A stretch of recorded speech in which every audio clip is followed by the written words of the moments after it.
नमस्ते। आज हम अगाथा क्रिस्टी द्वारा लिखित पॉयरो की कहानी पढ़ेंगे। कहानी का नाम है मार्स्टन मैनर की त्रासदी। कुछ दिनों के लिए मुझे शहर से बाहर जाना पड़ा था और जब मैं लौटा तो पाया कि पॉयरो अपना छोटा बैग बांध रहा था। अच्छी बात है हेस्टिंग्स, मुझे डर था कि तुम समय पर नहीं लौट पाओगे और मेरे साथ नहीं। तो क्या तुम किसी केस के लिए बुलाए गए हो? मैंने पूछा।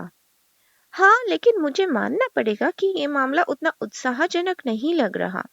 नॉर्दर्न यूनियन इंश्योरेंस कंपनी ने मुझसे मिस्टर माल्टावर्स की मौत की जांच करने को कहा है। उन्होंने कुछ हफ्ते पहले ही 50,000 पाउंड की पॉलिसी ली थी। अच्छा, मैंने रुचि लेते हुए कहा। पॉलिसी में हमेशा की तरह आत्महत्या की शर्त भी थी। अगर उन्होंने 1 साल के भीतर आत्महत्या की होती तो प्रीमियम जब्त हो जाते। माल्टावर्स का कंपनी के डॉक्टर से परीक्षण भी हुआ है।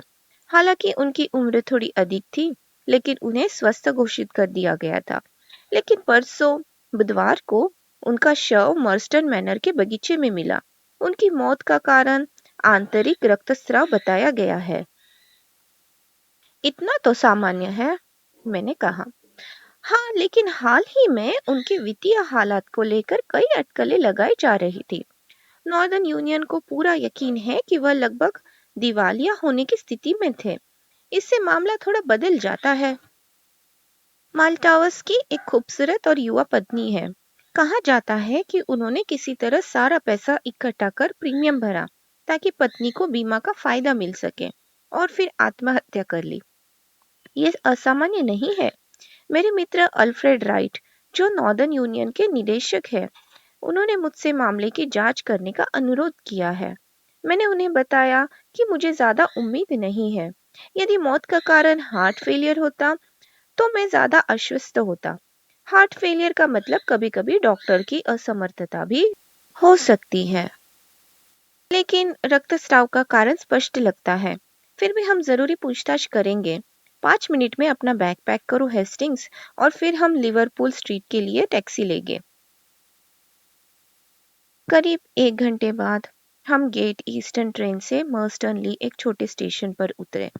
स्टेशन पर पूछताछ करने पर पता चला कि मर्स्टन मैनर यहाँ से लगभग 1 मील की दूरी पर है। पॉयरो ने पैदल चलने का फैसला किया और हम मुख्य सड़क पर आगे बढ़े। तो हमारी योजना क्या है? मैंने पूछा। सबसे पहले मैं डॉक्टर से मिलूंगा। यहाँ केवल एक ही डॉक्टर है, डॉक्टर राल्फ बर्नार्ड। देखो, हम उनके घर पहुंच गए हैं। डॉक्टर का घर सड़क से थोड़ा पीछे बना एक अच्छा सा कुटीर था। गेट पर पीतल की पट्टी पर उनका नाम लिखा था। हम रास्ते से होते हुए अंदर गए और घंटी बजाई। हम सौभाग्यशाली थे कि उस समय उनके पास कोई मरीज नहीं था। डॉक्टर बर्नार्ड एक बुजुर्ग व्यक्ति थे, झुकी हुई कंधों और शांत स्वभाव के साथ। पॉयरो ने अपना परिचय दिया और बताया कि बीमा कंपनी के लिए पूरी जांच करना अनिवार्य है। हाँ, हाँ, बिल्कुल। क्या उनका जीवन बड़ी रकम के लिए बीमा कराया गया था? डॉक्टर ने पूछा। आप उन्हें अमीर मानते हैं? पॉयरो ने सवाल किया। डॉक्टर थोड़ा हैरान हुए। क्या वो अमीर नहीं थे? उनके पास 2 कारें थी और मर्स्टन मैनर जैसा बड़ा घर भी, भले ही उन्होंने ये सस्ते में खरीदा हो। मुझे पता चला है कि हाल ही में उन्होंने काफी नुकसान झेला है, पॉयरो ने कहा। डॉक्टर ने सिर हिलाया। वाकई? फिर तो उनकी पत्नी के लिए ये बीमा बहुत राहत की बात होगी। वो बहुत ही खूबसूरत और आकर्षक है, लेकिन इस हादसे से पूरी तरह परेशान है। मैंने उनकी हर संभव मदद की, लेकिन सदमा बहुत गहरा था। आपने हाल ही में मिस्टर माल्टावर्स का इलाज किया था? नहीं, मैंने कभी उनका इलाज तो नहीं किया। क्या? मुझे लगता है कि वह किसी तरह से क्रिश्चियन साइंटिस्ट थे। लेकिन आपने शव का परीक्षण किया था? बिल्कुल, मुझे एक माली ने बुलाया था। मौत का कारण स्पष्ट था? हाँ, उनके होठों पर खून था, लेकिन ज्यादातर रक्तस्राव आंतरिक था। क्या शरीर को जहां पाया गया था वही रखा गया था? हाँ, वह एक बाग के किनारे पड़े थे। पास में एक छोटी राइफल भी पड़ी थी। शायद वह कौवे मारने गए होंगे। रक्तस्राव अचानक हुआ होगा। गैस्ट्रिक अल्सर का मामला है। क्या उन्हें गोली मारी गई थी? महोदय, डॉक्टर ने आश्चर्य से कहा। मुझे क्षमा करें, पॉयरो ने विनम्रता से कहा, लेकिन हाल ही में हत्या के मामले में डॉक्टर ने पहले ही हार्ट फेलियर का निष्कर्ष दिया था, लेकिन बाद में सिपाही ने बताया कि सिर में गोली का घाव था। आपको मिस्टर माल्टोस के शरीर पर कोई गोली के घाव नहीं मिलेंगे, डॉक्टर बर्नार्ड ने सूखे स्वर में कहा। अब सज्जनों, यदि आप कुछ नहीं पूछना चाहते। हमने संकेत समझ लिया। शुभ प्रभात और हमारे प्रश्नों का उत्तर देने के लिए आपका बहुत धन्यवाद डॉक्टर। वैसे क्या आपको पोस्टमार्टम की जरूरत नहीं लगी? बिल्कुल नहीं, डॉक्टर ने गुस्से में कहा। मृत्यु का कारण स्पष्ट था और हमारी पेशेवर दृष्टि से मृतक के रिश्तेदारों को अनावश्यक रूप से परेशान करना उचित नहीं है। इतना कहकर उन्होंने हमारे सामने दरवाजा जोर से बंद कर लिया। तुम्हारा डॉक्टर बर्नार्ड के बारे में क्या ख्याल है, हेस्टिंग्स? पॉयरो ने पूछा जब हम मैनर की ओर बढ़ रहे थे। थोड़ा मूर्ख लगता है। बिल्कुल सही। तुम्हारे चरित्र विश्लेषण हमेशा गहरे होते हैं मेरे दोस्त। मैंने उन्हें असमंजस में देखा, लेकिन वह बिल्कुल गंभीर दिख रहे थे। उनकी आंखों में हल्की सी चमक आई और उन्होंने मजाकिया अंदाज में जोड़ा, जब तक मामला किसी खूबसूरत औरत का नहीं होता। मैंने उन्हें ठंडे स्वर में देखा। जब हम मैनर हाउस पहुंचे तो एक अधेड़ उम्र की नौकरानी ने दरवाजा खोला। पॉयरो ने उसे अपना कार्ड और बीमा कंपनी का पत्र सौंपा, जिसे मिसेस माल्टावर्स के लिए भेजा गया था। नौकरानी ने हमें एक छोटे से ड्राइंग रूम में बिठाया और अपनी मालकिन को सूचित करने चली गई। लगभग 10 मिनट बाद दरवाजा खुला और काले शोक वस्त्रों में लिपटी एक पतली सी महिला द्वार पर खड़ी हुई। पॉयरो, उसने हिचकिचाते हुए कहा। मैडम, पॉयरो ने शालीनता से खड़े होकर उनके पास जाकर कहा, आपको इस तरह परेशान करने का मुझे अत्यंत खेद है, लेकिन क्या करे व्यवसाय, वह दया नहीं जानता। मिसेस मॉल्टावर्स ने उन्हें कुर्सी तक ले जाने दिया। उनकी आंखें रोने से लाल थी, लेकिन उस अस्थायी थकान में भी उनकी असाधारण सुंदरता छिप नहीं पाई थी।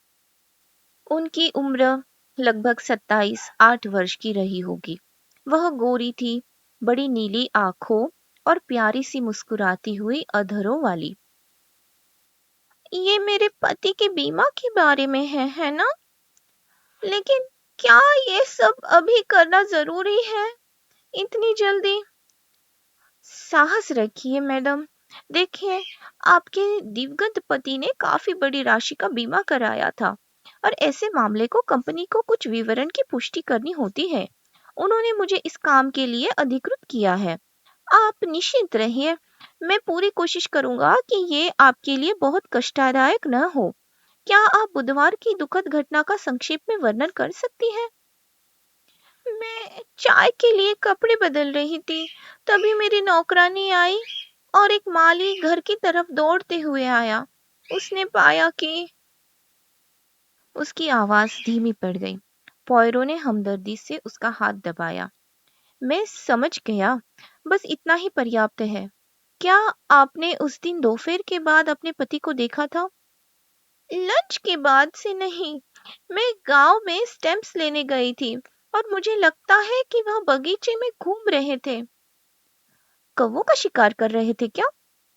हाँ, वह अक्सर अपनी छोटी रुक राइफल लेकर जाते थे। मैंने दूर से एक दो गोलियों की आवाज भी सुनी थी। ये छोटी रुक राइफल कहाँ है मैडम? शायद हॉल में। वह हमें हॉल तक ले गई और राइफल ढूंढकर पॉयरो को दे दी। पॉयरो ने जल्दी से उसका निरीक्षण किया। 2 गोलियां चलाई गई थी, ये दिख रहा है। उन्होंने कहा और राइफल वापस सौंप दी। और अब मैडम, क्या मैं, उन्होंने विनम्रता से रुकते हुए कहा। नौकर आपको वहां ले जाएगा, उन्होंने धीरे से कहा, अपना चेहरा फेरते हुए। नौकरानी को बुलाया गया और उसने पॉयरो को ऊपर ले जाकर वह जगह दिखाई। मैं सुंदर और दुखी महिला के साथ वहीं रुका रहा। यह समझना मुश्किल था कि कुछ कहूं या चुप रहूं। मैंने कुछ सामान्य बातें करने की कोशिश की, जिनका उन्होंने अनमाने ढंग से जवाब दिया। कुछ ही देर में पॉयरो वापस आ गए। मैं आपके सहयोग के लिए आपका धन्यवाद करता हूँ मैडम। मुझे नहीं लगता कि आपको अब इस मामले को लेकर और परेशान होने की आवश्यकता है। वैसे क्या आपको अपने पति की वित्तीय स्थिति के बारे में कुछ पता है? वह सिर हिलाते हुए बोली, बिल्कुल नहीं। मुझे व्यापारिक मामलों की बिल्कुल भी समझ नहीं है। समझ गया। तो आप हमें ये नहीं बता सकती कि उन्होंने अचानक अपनी जीवन बीमा पॉलिसी क्यों ली? पहले तो उन्होंने ऐसा कभी नहीं किया था, है ना? हमारी शादी को मुश्किल से 1 ही साल हुआ था, लेकिन उन्होंने बीमा कराया था क्योंकि वह पक्के तौर पर मान चुके थे कि वह ज्यादा दिन नहीं जी पाएंगे। उन्हें अपने निधन का अजीब सा पूर्वाभास हो गया था।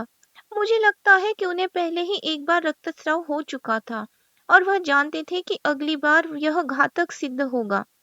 मैंने उनकी इस निराशाजनक भावनाओं को दूर करने की कोशिश की, लेकिन बेकार था। अफसोस, वह सही साबित हुए। उनकी आंखों में से आंसू बाहर आए और उन्होंने हमें गरिमापूर्वक विदाई दी। जैसे ही हम रास्ते से आगे बढ़े, पॉयरो ने अपने चिर परिचित अंदाज में हाथ लहराया। अच्छा, अब ये मामला नहीं खत्म होता है। चलो लंदन वापस चलते हैं मेरे दोस्त। इस मामले में और कुछ नहीं है, लेकिन फिर भी क्या? बस एक छोटी सी विसंगति है। क्या तुमने उसे देखा? नहीं देखा? खैर, जीवन में विसंगतियां तो होती ही है और यह स्पष्ट है कि आदमी ने आत्महत्या नहीं की होगी। कोई भी जहर ऐसा नहीं है जो उसके मुंह को खून से भर दे। नहीं नहीं, मुझे मानना ही पड़ेगा कि सब कुछ साफ सुथरा है। लेकिन वह कौन है? एक लंबा जवान आदमी ड्राइवे से हमारी ओर बढ़ रहा था। उसने बिना कोई ध्यान दिए हमें पार कर लिया, लेकिन मैंने देखा कि वह बुरा नहीं दिख रहा था। उसका दुबला चेहरा धूप में झुलसा हुआ था, जिससे वह किसी उष्णकटिबंधीय जलवायु का निवासी लग रहा था। पास ही पत्तियां बुहार रहे एक माली ने क्षण भर के लिए अपना काम रोका और पॉयरो तुरंत उसके पास पहुंच गए। मुझे बताओ, ये सज्जन कौन है? नाम तो याद नहीं साहब, लेकिन सुना था वह पिछले हफ्ते यहाँ एक रात के लिए रुके थे, मंगलवार को। जल्दी करो मेरे दोस्त, हमें उसके पीछे जाना होगा। हम जल्दी जल्दी उस आदमी के पीछे चल पड़े। घर के एक तरफ के बरामदे पर हमने एक काले वस्त्र में लिपटी महिला की झलक देखी और हमारा निशाना उधर मुड़ गया। हम भी उसके पीछे पीछे गए और उनके मिलन के गवाह बने।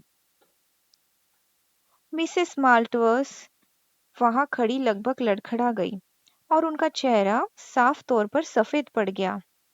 तुम, वह चौंक कर बोली, मुझे लगा तुम समुद्र में हो, पूर्वी अफ्रीका की ओर जा रही हो। मुझे अपने वकीलों से एक खबर मिली, जिसने मुझे रोक लिया, उस जवान ने समझाया। मेरे स्कॉटलैंड में रहने वाले चाचा का अचानक निधन हो गया और उन्होंने मुझे कुछ पैसे विरासत में दिए। इस स्थिति में मैंने अपनी यात्रा रद्द करना उचित समझा। फिर मैंने अखबार में ये बुरी खबर देखी और सोचा कि मैं यहाँ आकर तुम्हारी कुछ मदद कर सकूं। शायद तुम्हें थोड़े समय के लिए किसी की जरूरत हो जो चीजों का ध्यान रख सके। तभी उन्हें हमारे वहां होने का एहसास हुआ। पॉयरो ने आगे बढ़कर माफी मांगी और समझाया कि वह अपनी छड़ी हॉल में छोड़ आए थे। थोड़ी अनिच्छा से मिसेस मॉल्टावर्स ने उनका परिचय कराया। मोसियोर पॉयरो, कैप्टन ब्लैक। थोड़ी देर तक बातचीत चलती रही। जिसके दौरान पॉयरो ने ये पता लगाया कि कैप्टन ब्लैक एंकर इन में रुके हुए थे। छड़ी नहीं मिलने पर, जो कुछ आश्चर्य की बात नहीं थी, पॉयरो ने और माफी मांगी और हम वहां से चले गए। हम गांव में वापस तेजी से पहुंचे और पॉयरो सीधा एंकर इन की ओर बढ़े। जब तक हमारा दोस्त कैप्टन वापस नहीं आता हम यहीं रहेंगे, उन्होंने समझाया। तुमने देखा कि मैंने ये जोर दिया था कि हम पहली ट्रेन से लंदन लौट रहे हैं। शायद तुम्हें लगा कि मैंने इसे सच कहा था, लेकिन नहीं। तुमने देखा जब मिसेस माल्टावर्स ने उस जवान ब्लैक को देखा तो उनका चेहरा कैसा हो गया था। वह स्पष्ट रूप से चौंकी हुई थी। और वह जवान, क्या वह बहुत समर्पित नहीं दिख रहा था? और वह मंगलवार की रात यहाँ था, जिस दिन से पहले मिस्टर माल्टावर्स का निधन हुआ। हमें कैप्टन ब्लैक की गतिविधियों की जांच करनी होगी, हेस्टिंग्स। करीब आधे घंटे बाद हमने देखा कि हमारा निशाना इनकी ओर बढ़ रहा था। पॉयरो बाहर गए और उसे बुलाकर हमारे कमरे में ले आए। मैंने कैप्टन ब्लैक को उस निशान के बारे में बताया है जो हमें यहाँ लाया है, उन्होंने समझाया। तुम समझ सकते हो, मोज़ियोर ले कैप्टन, कि मैं मिस्टर माल्टावर्स की मृत्यु से पहले ही उनकी मानसिक स्थिति जानना चाहता हूँ और साथ ही मिसेस माल्टावर्स को दुखी करने से भी बचाना चाहता हूँ। अब तुम यहाँ घटना से पहले मौजूद थे और हमें मूल्यवान जानकारी दे सकते हो। मैं जो भी कर सकूंगा जरूर करूंगा, जवान सिपाही ने जवाब दिया। लेकिन मुझे डर है कि मैंने कुछ खास नहीं देखा। देखिए, हालांकि माल्टावर्स मेरे परिवार के पुराने दोस्त थे, लेकिन मैं उन्हें खुद बहुत अच्छी तरह से नहीं जानता था। तुम कब आए थे? मंगलवार दोपहर। बुधवार सुबह जल्दी मैं शहर के लिए रवाना हो गया, क्योंकि मेरी नाव टिलबरी से दोपहर 12 बजे निकल रही थी। लेकिन जैसा कि मैंने मिसेस माल्टावर्स को बताया, कुछ खबरें मिलने पर मैंने अपनी योजना बदल दी। तुम पूर्वी अफ्रीका लौट रहे थे, है ना? हाँ, युद्ध के बाद से मैं वही हूँ। वह शानदार देश है। बिल्कुल। मंगलवार रात के खाने पर क्या चर्चा हुई थी? ओह, मुझे ठीक से याद नहीं। वही सामान्य बातें। मॉल्टावर्स ने मेरे परिवार के बारे में पूछा। फिर हमने जर्मन मुआवजे पर सवाल और चर्चा की। उसके बाद मिसेस माल्टावर्स ने पूर्वी अफ्रीका के बारे में कई सवाल पूछे और मैंने उन्हें एक दो कहानियां सुनाई। बस इतना ही मुझे लगता है। धन्यवाद।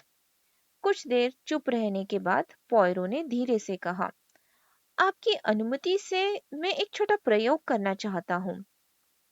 आपने जो भी बातें बताई है वह आपके सतेज मस्तिष्क की जानकारी है। अब मैं आपके अवचेतन मन से प्रश्न पूछना चाहता हूँ। साइको एनालिसिस क्या? ब्लैक ने घबराहट से पूछा। ओ नहीं नहीं, पॉयरो ने उन्हें आश्वस्त किया। देखिए, ये इस तरह है। मैं एक शब्द कहूंगा और आप दूसरा शब्द कहेंगे, जो सबसे पहले आपके दिमाग में आए। क्या हम शुरू करें? ठीक है, ब्लैक ने धीरे धीरे कहा, लेकिन वह बेचैन दिख रहा था। कृपया शब्दों को लिखते रहना, हेस्टिंग्स, पॉयरो ने कहा। फिर उन्होंने अपनी जेब से घड़ी निकाली और उस मेज पर रख दिया। हम शुरू करेंगे। दिन? थोड़ा रुककर ब्लैक ने उत्तर दिया। रात? जैसे जैसे पॉयरो आगे बढ़ते गए, ब्लैक के उत्तर तेजी से आने लगे। नाम? पॉयरो ने कहा। जगह? Bernard Shaw. मंगलवार। रात का खाना? यात्रा? जहाज। देश? युगांडा। कहानी? शेर। रुक राइफल? फार्म। गोली? आत्महत्या। हाथी? दांत। पैसे? वकील। धन्यवाद कैप्टन ब्लैक। क्या आप मुझे आधे घंटे में कुछ मिनट दे सकते हैं? जरूर। युवा सैनिक ने उसे जिज्ञासा से देखा और उठते हुए अपना माथा पोंछा। अब हेस्टिंग्स, पॉयरो ने मुस्कुराते हुए मुझसे कहा जब दरवाजा बंद हो गया। तुम्हें अब सब कुछ समझ आ गया है ना? मुझे समझ नहीं आ रहा कि तुम्हारा मतलब क्या है। क्या इन शब्दों की सूची तुम्हें कुछ नहीं बताती? मैंने ध्यान से उसे देखा लेकिन मुझे सिर हिलाने पर मजबूर होना पड़ा। मैं तुम्हारी मदद करता हूँ हेस्टिंग्स। सबसे पहले ब्लैक ने तय समय सीमा के भीतर जवाब दिए, बिना किसी रुकावट के। इसका मतलब ये है कि उसके पास कोई गुप्त जानकारी छिपाने के लिए नहीं है। दिन से रात और स्थान से नाम तक के सारे जवाब सामान्य हैं। मैंने बर्नार्ड से शुरुआत की, जो शायद स्थानीय डॉक्टर को इंगित करता। अगर वह उसे मिला होता, स्पष्ट रूप से वह उसे नहीं मिला। हमारे हालिया संवाद के बाद उसने मंगलवार के जवाब में रात का खाना कहा, लेकिन यात्रा और देश का उत्तर जहाज और युगांडा से दिया, जिससे पता चलता है कि विदेश की यात्रा उसके लिए महत्वपूर्ण थी, न कि वह यात्रा जिसने उसे यहाँ लाया। कहानी ने उसे उस शेर की कहानी की याद दिलाई जो उसने रात के खाने पर सुनाई थी। मैंने रुक राइफल कहा और उसने अनपेक्षित रूप से फार्म कहा। जब मैंने गोली कहा तो उसने तुरंत आत्महत्या कहा। स्पष्ट है कि वह किसी ऐसे व्यक्ति को जानता है जिसने किसी फार्म पर रुक राइफल से आत्महत्या की। ध्यान रखें, उसके मन में अभी भी वह कहानियां चल रही है जो उसने रात के खाने पर सुनाई थी। मुझे पूरा यकीन है कि अगर मैं कैप्टन ब्लैक को वापस बुलाऊं और मंगलवार के रात के खाने पर सुनाई आत्महत्या की कहानी फिर से सुनाने के लिए कहूं, तो हम सच के करीब पहुंच सकते हैं। ब्लैक ने इस बारे में साफ साफ बताया। हाँ, अब याद आया, मैंने उन्हें वो कहानी सुनाई थी। एक आदमी ने फार्म पर खुद को गोली मार ली थी। उसने रुक राइफल से मुंह के छत से गोली चलाई थी और गोली दिमाग में जा फंसी। डॉक्टर भी हैरान थे। बस होठों पर थोड़ा सा खून था। लेकिन इसका मिस्टर माल्टावर से क्या संबंध है? क्या आपको पता नहीं था कि उन्हें भी रुक राइफल के साथ पाया गया था? आपका मतलब है कि मेरी कहानी ने उन्हें यह कदम उठाने के लिए प्रेरित किया? ये तो भयानक है। चिंता न करें, ऐसा किसी न किसी रूप में होना ही था। खैर, अब मुझे लंदन फोन करना होगा। पॉयरो ने फोन पर लंबी बातचीत की और गंभीरता से वापस आए। दोपहर में वे अकेले चले गए और शाम 7 बजे उन्होंने घोषणा की कि अब और देरी नहीं की जा सकती। हमें इस दुखद खबर को जवान विधवा को बताना होगा। मेरा मन पहले से ही पूरी तरह उस पर तरस खा चुका था। बिना पैसों के रह जाना और ये जानना कि उसके पति ने उसकी भविष्य की सुरक्षा के लिए अपनी जान ली, किसी भी स्त्री के लिए कठिन है। मुझे ये उम्मीद थी कि कैप्टन ब्लैक शायद उसके दुख के बाद उसे संभालने में सक्षम हो सकेगा, क्योंकि वह उसे बहुत पसंद करता था। हमारा संवाद मिसेस माल्टावर्स के साथ कठिन था। उसने पॉयरो की बातों पर विश्वास करने से इनकार कर दिया, लेकिन आखिरकार टूटकर रोने लगी। शव की जांच ने हमारी आशंकाओं को पुख्ता कर दिया। पॉयरो को उस बेचारी महिला पर बहुत दुख हुआ, लेकिन आखिरकार वह बीमा कंपनी के लिए काम कर रहे थे और वह क्या कर सकते थे। जाने से पहले उन्होंने धीरे से कहा, मैडम, आप तो जानती हैं कि कोई मरता नहीं है। आपका क्या मतलब है?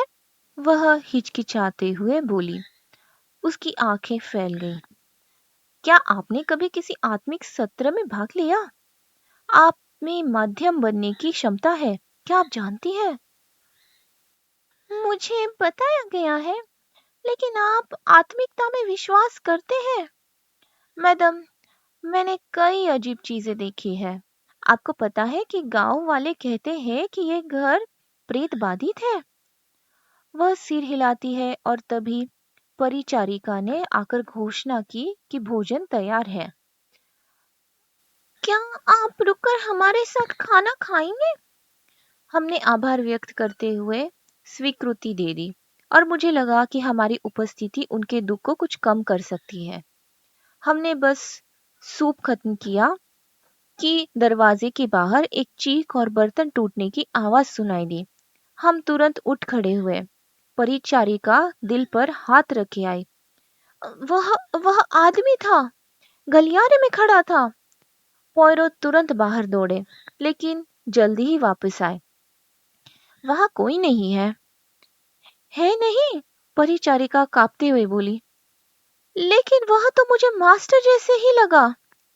मिसेस माल्टावर्स ने घबराकर झटका खाया और मेरे मन में तुरंत वह पुरानी मान्यता आई कि आत्महत्या करने वाले की आत्मा को शांति नहीं मिलती। वह भी यही सोच रही थी, मुझे यकीन है, क्योंकि 1 मिनट बाद उन्होंने चिल्लाते हुए पॉयरो का हाथ पकड़ लिया। आपने सुना? खिड़की पर 3 बार दस्तक हुई। वह हमेशा ऐसे ही दस्तक देता था जब वह घर के पास से जाता था। आईवी! मैंने चिल्लाया। यह खिड़की के शीशे पर आईवी थी। लेकिन हम सब पर एक अजीब सा डर छा रहा था। नौकरानी साफ तौर पर घबराई हुई थी और जब खाना खत्म हुआ तो मिसेस माल्टावर्स ने पॉयरो से तुरंत न जाने की विनती की। वह अकेली रह जाने से स्पष्ट रूप से डर रही थी। हम सुबह के छोटे से कमरे में बैठे। हवा तेज हो रही थी और घर के चारों ओर डरावनी आवाजें निकाल रही थी। 2 बार कमरे का दरवाजा अपने आप खुला और हर बार मिसेस माल्टावर्स ने डर के मारे मुझे कसकर पकड़ लिया। अरे, ये दरवाजा तो जैसे जादू से खुल रहा है, पॉयरो ने आखिरकार गुस्से में कहा। वह उठे और दरवाजे को फिर से बंद किया, फिर ताले में चाबी घुमा दी। अब मैं इसे बंद कर दूंगा ऐसे। ऐसा मत कीजिए, वह कांपते हुए बोली। अगर यह अभी खुल जाए तो? और जैसे ही उन्होंने ये कहा, असंभव घटना घटी।